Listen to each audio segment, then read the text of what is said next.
Washington administra la esperanza, promete caída, pero negocia con el chavismo. Maduro entregó el Roraima. Informe revela uranio, dinero y petróleo en manos de Irán. Persecución en el sur. Chile a la espera de ayuda de Estados Unidos para iniciar expulsión masiva de venezolanos. Bienvenidos a la emisión estelar de Impacto Venezuela. Soy Yasmín Velasco y este 24 de marzo. Estas son las noticias más destacadas del día en nuestro noticiero estelar. Washington posiciona la idea de un cambio político cercano en Venezuela con plazos que oscilan entre 6 meses y 1 año, planteados por figuras como Ted Cruz y Rick Scott, mientras en paralelo mantiene canales de negociación con el entorno de Delcy Rodríguez. Se proyecta debilitamiento del poder en el discurso público, pero se sostiene interlocución en la práctica. En ese cruce, la promesa de una caída inminente deja de ser una proyección precisa y pasa a funcionar como mecanismo para ordenar la expectativa de los venezolanos y administrar los tiempos políticos. Génesis Pérez nos cuenta. La falta de una hoja de ruta unificada en torno a Venezuela se evidencia en las proyecciones de figuras clave del Capitolio. El senador republicano Ted Cruz sitúa un posible cambio político en un margen de 6 meses. Su homólogo Rick Scott extiende el horizonte a 1 año. Esta oscilación de 180 días confirma que el objetivo no es fijar una fecha de transición, sino mantener vigente la percepción de un proceso en marcha que desarticule la búsqueda de salidas impredecibles por parte de la población venezolana. You know, we're at an interesting moment in time because there is a very real possibility in the next 6 months we could see new governments in Iran, Venezuela, and Cuba. And if we end up with governments in those 3 countries that want to be friends with America rather than are enemies with America. Para quienes analizan el momento, la promesa de un desenlace cercano funciona como un anestésico político. Al proyectar un cambio a corto plazo, se reduce la presión interna por soluciones de fuerza o estallidos sociales descontrolados. La narrativa ordena la espera del ciudadano bajo la premisa de que el costo de la inacción es temporal. Mientras el discurso público enfatiza la fragilidad del Ejecutivo venezolano, la política real transcurre en canales reservados. La administración del presidente estadounidense Donald Trump ha mantenido líneas de interlocución directa con el entorno de la presidenta encargada de Venezuela, Delcy Rodríguez, centradas en ejes petroleros críticos.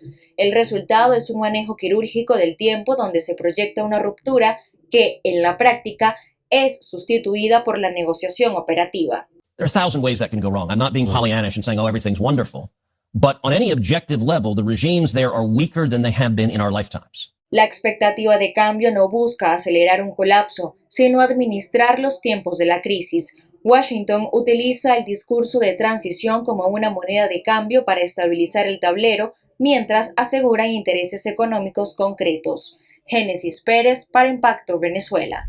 Un informe de la DEA expone cómo el régimen de Nicolás Maduro abrió la puerta a Irán para que ejecutara una explotación encubierta e indiscriminada de uranio en el Roraima, llevando la alianza más allá del petróleo y el dinero. Quique Frías con el reporte. Un reciente informe de la DEA revela que Nicolás Maduro empeñó importantes recursos de Venezuela, específicamente en el Roraima, al régimen de los ayatolá en Irán. Desde Miraflores, el líder chavista consintió la explotación encubierta de uranio en una zona con hasta 75.000 toneladas de este elemento químico. Irán transfiere tecnología de drones, misiles antibuques y capacidades industriales a Venezuela, mientras se explota, contrabandea encubiertamente uranio de la cuenca de Roraima. El hecho no puede quedar apilado entre los otros tantos pecados del chavismo en el poder. El régimen islámico de Irán con el uranio venezolano pudo alimentar su programa nuclear que siempre tuvo de mira a Estados Unidos como enemigo a destruir. Venezuela pudo haber quedado como una pieza de conflicto bélico regional y, tal vez, de riesgo global. Este informe nuevo de la DEA, basado en miles de documentos y fuentes de inteligencia, muestra que era mucho más oscuro. Venezuela se volvió un centro para narcotráfico. lavaban millones de dólares de cocaína, traficaban drogas hacia los Estados Unidos y acuérdense, daban pasaportes falsos a operativos terroristas y financiaban grupos como Hezbollah. La operación consistió en toda una infraestructura de movimientos en las sombras que incluyó la construcción de tanqueros tipo Aframax, el uso de embarcaciones de PDVSA y rutas aéreas directas sin registro Caracas-Teherán para el contrabando de uranio. Esto bajo supervisión en terreno de representantes de los grupos terroristas Hezbollah y Hamas. La relación entre Maduro y Irán empezó como un trueque para evadir las sanciones. Irán mandaba gasolina, drones y ayuda militar, mientras que Venezuela daba petróleo, oro y un lugar seguro en este hemisferio para Irán poder funcionar. Las relaciones entre Venezuela bajo el chavismo e Irán van más allá de la época de Maduro en el poder. Desde el año 2000 y hasta su muerte, el presidente Hugo Chávez firmó 256 acuerdos bilaterales. Nicolás, que ya había llevado las relaciones petroleras hasta los $3.000 millones, llegó más allá, entregando por completo recursos naturales a largo plazo y sin contar el ecocidio que representa este hecho. Todo bajo la misma ecuación, dinero y poder geopolítico. Reportó para ustedes Quique Frías, Impacto Venezuela. A pesar de que tribunales del Estado han emitido boletas de excarcelación para decenas de presos políticos, familiares denuncian que las autoridades del Centro de Detención Rodeo 1 se niegan a ejecutar las órdenes de liberación. Mientras tanto, continúan las vigilias y crece la presión para que se cumpla lo dictado por la justicia. Los detalles se los tiene Juliana Palmar. Familiares de presos políticos denunciaron que el director del centro penitenciario Rodeo 1, Alexander José Martínez, mantiene detenidas a más de 60 personas que ya cuentan con boleta de excarcelación emitidas por tribunales del Estado. Mariana Parra Villegas, familiar de 2 detenidos, alertó que las autoridades del penal se estarían negando a recibir las órdenes judiciales que establecen su liberación. El tribunal acordó la medida. El tribunal emite la boleta de excarcelación, como ustedes pueden ver, y el director, por capricho, se niega a cumplir las órdenes. Hoy no solo hablo de mi caso, de los hermanos de Gracia, de las injusticias que se cometen aquí en el Rodeo 1. Hoy alzo la voz por miles de personas que el director mantiene engavetadas las boletas de excarcelación, haciendo caso omiso a las órdenes superiores. Pregunto, señor director, ¿usted tiene atribuciones personales o caprichosas que no ejecuta medidas concedidas y autorizadas por el Poder Legislativo y el Poder Judicial? Las acusaciones también apuntan a irregularidades en la aplicación de la ley de amnistía. Giancarlos Cariel, hermano del preso político Ricardo Cariel, aseguró que a su familiar le fue negado el beneficio. Cariel denunció que el proceso no se estaría aplicando de forma uniforme. En paralelo, el dirigente político César Pérez Vivas también alzó la voz e indicó que al defensor de derechos humanos, Javier Tarazona, le fue negada la amnistía y dijo que esta administración ha hecho del ensañamiento una política de Estado. Esta negación de la ley de amnistía a mi hermano Ricardo Cariel representa un hecho atroz, abominable, y queremos llevar esto a nivel internacional, donde se están violando el derecho fundamental digamos, entre paréntesis, del derecho. Y está sencillamente oscureciendo la justicia una vez más, donde una ley de amnistía que lejos de liberar está encarcelando. Y el principio fundamental de la ley de amnistía creada o promulgada en los meses anteriores es precisamente para sanear al país y que las familias consigan paz. Sé lo que significa la separación, lo viví por largo tiempo en el helicoide. Sé lo que significa que te quiten el derecho a vivir en tu propio país, pero quiero decirles algo desde la convicción más profunda. Yo no salí de prisión para rendirme.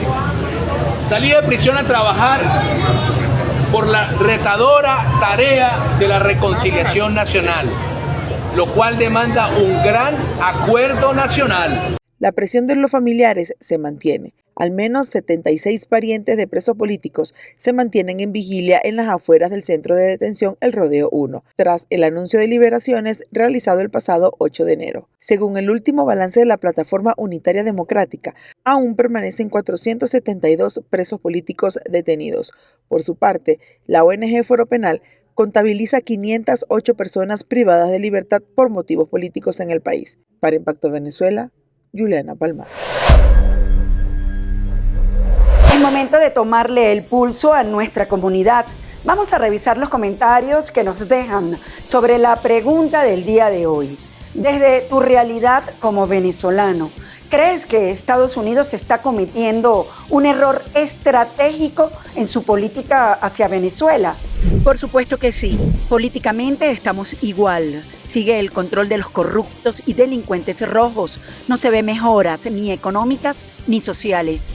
Estados Unidos es un país que necesita sostener su economía a partir del petróleo. No le importa el pueblo venezolano ni el desarrollo de este país saqueado por los corruptos que lo gobiernan. Todo va hacia atrás. Gran error de Trump. Revisemos ahora lo que es noticia en materia internacional, según lo que destacan portales en la web. Comenzamos con Impacto Venezuela, que titula lo siguiente: Chile aún no tiene fecha para comenzar a expulsar a migrantes venezolanos irregulares. El endurecimiento de las políticas migratorias contra los venezolanos marca la agenda política en el Cono Sur, mientras el gobierno chileno busca la mediación de Estados Unidos para destrabar la expulsión de más de 22.000 venezolanos bloqueada por la ruptura diplomática con Caracas, quienes representan el 60% de las 37.000 personas con orden de salida de Chile. En Perú, el candidato presidencial Rafael López Aliaga propuso la expulsión de migrantes venezolanos indocumentados como eje de su estrategia de seguridad ante el aumento de homicidios y extorsiones en el país. Ambos escenarios reflejan una tendencia regional hacia medidas de control más severas en la gestión migratoria en Sudamérica. Suben a 69 víctimas mortales del accidente aéreo en Putumayo. Continúa búsqueda de una persona.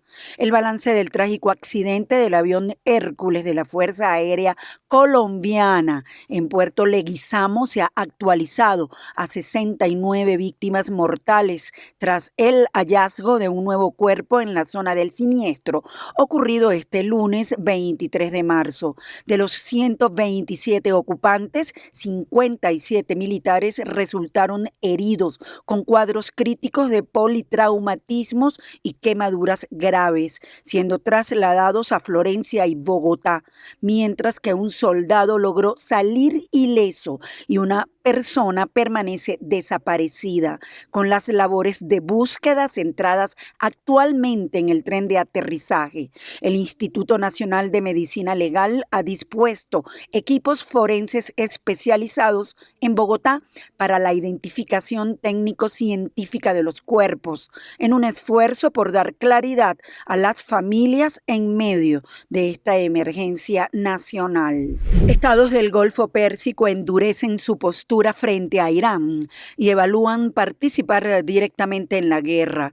Ante el incremento de las agresiones iraníes contra sus infraestructuras energéticas y la amenaza al control del estrecho de Hormuz, los países del Golfo Pérsico han endurecido su postura, pasando de la neutralidad inicial a una colaboración estratégica más activa con Estados Unidos. Acciones como la apertura de bases aéreas en Arabia Saudita, el cierre de instituciones vinculadas a Teherán en los Emiratos Árabes Unidos y la posible facilitación de ataques desde Bahrein reflejan un esfuerzo por restablecer la disuasión y restringir las finanzas del régimen iraní, aunque estas naciones enfrentan el dilema de verse arrastradas a una guerra abierta o sufrir represalias directas. La presión económica y militar actual mundial las empuja a evaluar una participación más directa para garantizar su seguridad nacional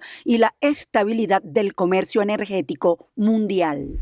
Irán lanzó el martes una nueva salva de misiles contra Israel, un día después de que el presidente Donald Trump afirmara que Estados Unidos mantiene conversaciones muy buenas con Teherán y que suspendió los ataques previstos contra la infraestructura energética de la República Islámica, que negó dichos diálogos. Israel lanzó el martes una nueva salva de misiles contra Israel. El ataque ocurrió un día después de que el presidente Donald Trump afirmara que Estados Unidos mantiene conversaciones muy buenas con Teherán y que suspendió los ataques previstos contra la infraestructura energética de la República Islámica, que negó dichos diálogos. La sorprendente revelación de Trump se produjo antes de que venciera la noche del lunes el plazo que él mismo impuso para que Irán reabriera el estrecho de Hormuz, bajo la amenaza de que Estados Unidos aniquilaría sus centrales eléctricas. El primer ministro israelí Benjamin Netanyahu indicó que había hablado con Trump y reconoció que Washington creía que un acuerdo era posible, pero prometió seguir atacando a Irán y Líbano para proteger a Israel. Según el sitio de información Axios, el presidente del parlamento iraní, Mohammad Bakr Kalibaf, habría mantenido conversaciones con los enviados estadounidenses Steve Witkoff y Jared Kushner. Kalibaf respondió en la red social X que no hay negociaciones en curso con Washington e insistió en que Trump busca manipular los mercados financieros y petroleros. Según la agencia oficial IRNA, el portavoz de la Cancillería, Esmail Baqaei, dijo que se habían recibido mensajes de algunos países amigos que indicaban una solicitud estadounidense de negociaciones destinadas a poner fin a la guerra, pero negó que se hubieran celebrado esas conversaciones. Amigos, gracias por acompañarnos en este recorrido informativo. Nos vemos mañana en una nueva emisión estelar de Impacto Venezuela. Y como siempre les recuerdo, seguirnos en nuestras redes sociales y canal de YouTube.